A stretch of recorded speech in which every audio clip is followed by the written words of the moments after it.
Welcome to Take 5, an inventory series where we spread the healthcare news of the day and make sure that's all we're spreading.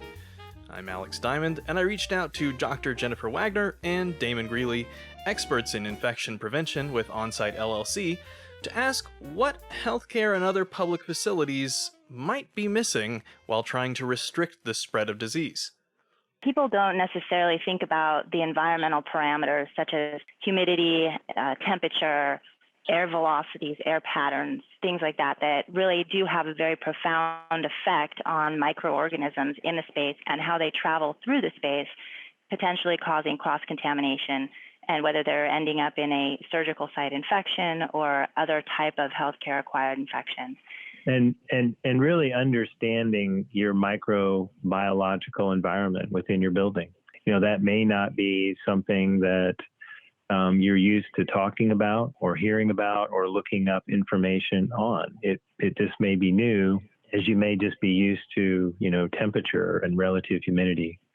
But obviously with cross-contamination and harmful microorganisms that are moving about in the air and on surfaces, understanding your microbiological environment is very important. One of the things that we work with our clients on is really breaking down a space into much smaller sectors, if you will, so that you can monitor what is most critical within a space instead of trying to monitor the whole space.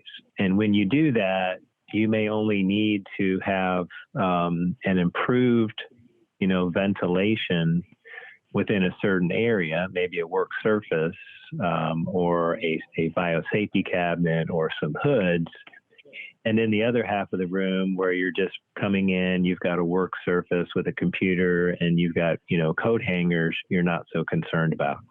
And then that way you can always look at those perimeter or room sensors on a continuous basis to see if, they go out of calibration or control or go to a trend that is not desirable.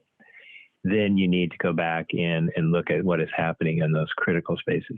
And I think if you do an initial monitoring of the space and you look at it and you map it out and you get a picture of what your environment looks like, it's a little bit more expensive to hardwire things in, but I think when you put the technology in as a proxy, let's say you have a particle counter or you have a humidity or temperature that you're monitoring, and maybe it takes a little bit less time away from the OR manager or the office manager, whoever it is, if they can just look at this and monitor it just by knowing what those parameters are supposed to be.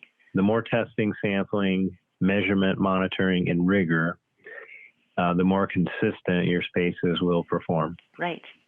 It's always good to make sure that your ventilation systems are providing adequate airflow, air change. The filters are efficient and they have been checked for leakage. You want to have proper temperatures and relative humidity. You should also check your water systems. When we are not occupying our buildings at a full or normal use rate, plumbing systems tend to be underused. And, if water sits in pipes too long, it's not only stagnant, but that gives the opportunity for microorganisms to grow. And then when people or folks do use it for the first, couple times, they're getting that growth that's coming out in kind of a flushing system that's unintended. And so I think the take-home point from that really is that managing your environment is very important to infection prevention. And understanding your environment and understanding how all of these parameters affect the ability to have an infection occur is very important. That's this week's 5 Minutes, but we will have Damon Greeley and Dr. Jennifer Wagner back next week to talk about how to monitor conditions in your facilities. Take 5 is a production of Z5 Inventory. To see all of our sources and resources for this episode and more, including more from the Onsite-LLC team, visit z5inventory.com. That's the letter Z, the number 5, and the word inventory.com.